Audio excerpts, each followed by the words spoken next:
what this is with the medication-assisted treatment panel, we're going to talk to some people about navigating recovery through utilizing medication-assisted treatments. And you're going to meet them shortly, and they'll each introduce themselves and a little bit about themselves momentarily. Our global objectives for Project Echo remain the same, and you should see these on most of the presentations. But the session objectives are we want to gain a better understanding of recovery definitions from different perspectives, because there is a lot of different recovery definitions. We want to recognize the benefits of different medication-assisted treatment options for different people. You know, there's no one silver bullet that helps everybody. We need to look at people for their own uniqueness and try to best identify what options are best from them and why. We want to understand the stigma related to medication-assisted treatment and the barriers that are going to be faced by persons in recovery. And we'll be able to talk to some folks about their experience with these barriers, whether it's in a treatment program, in the community, or even in a recovery support group. And we want to discuss medication-assisted treatment and recovery from a patient's perspective. So we're going to start with almost a live focus group in a moment. But before we get into that, I want to get into some definitions. And this is one that Dr. Kostukis, she's a doctor of public health, and she was an award, the Brinkley Smithers Distinguished Research Award winner from the American Society of Addictive Medicine. And a quote that she said is addiction medicine has long possessed reliable instruments for diagnosing substance abuse disorders and for assessing medical, psychological, social, legal, employment, and alcohol and drug problems with something like the Addiction Severity Index. However, there's not been a way of measuring the opposite end of this problem spectrum, recovery. You know, my own personal experience, and a lot of people know, I've been in recovery from opiates, barbiturates, and alcohol since 1984. I haven't used anything for a long time. But yet my electronic health record at my primary care physician's office, which is part of a major Northeast Ohio healthcare system, still says alcohol use disorder and opiate use disorder.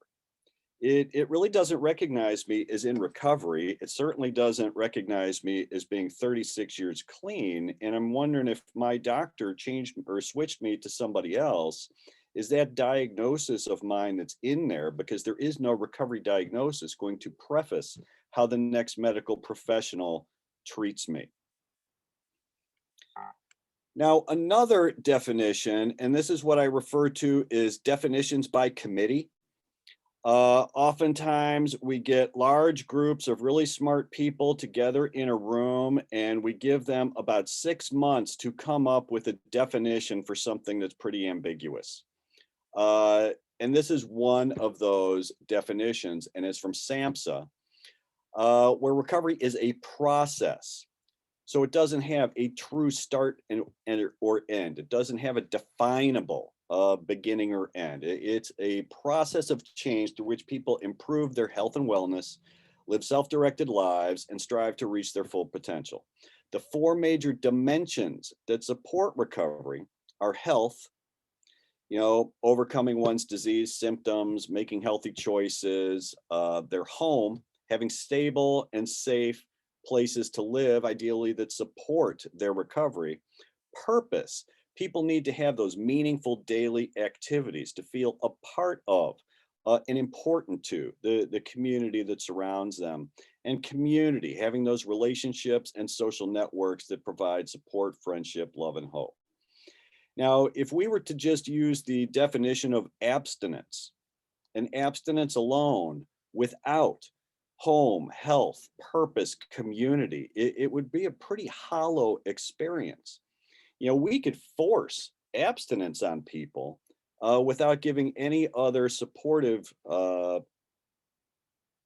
assistance. We could even force abstinence on people by putting them in the Supermax penitentiary in Youngstown. But that is not the same as recovery. Now, a study that was done in 2014 of 9,341 persons in recovery.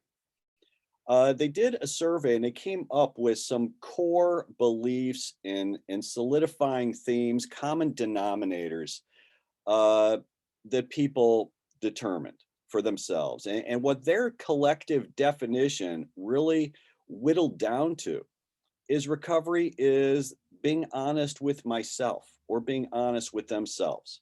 It's being able to enjoy life without drinking or using drugs like they used to. So this doesn't mean I'm able to live without drinking or using drugs. This means I am able to enjoy life without drinking or using drugs as I used to. Living a life that contributes to society, to family, or to their betterment. So again, we're getting into purpose, being the kind of person that people can count on, being stable, having credibility with others, being trusted by others, giving back. There is a lot of volunteerism within the recovery community on myriad of levels. And that volunteerism and that giving back is important. Being a graduate school professor at the University of Akron, I found that a lot of people in recovery that return to school bend towards the healthing professions. So we see a lot of people in recovery coming back to become counselors, to become psychologists, to become nurses, to become social workers, because they want to find a way to give back. And then striving to be consistent with beliefs and values and activities that take up a major part of their time and energy. They want to have a robust life full of experiences and activities.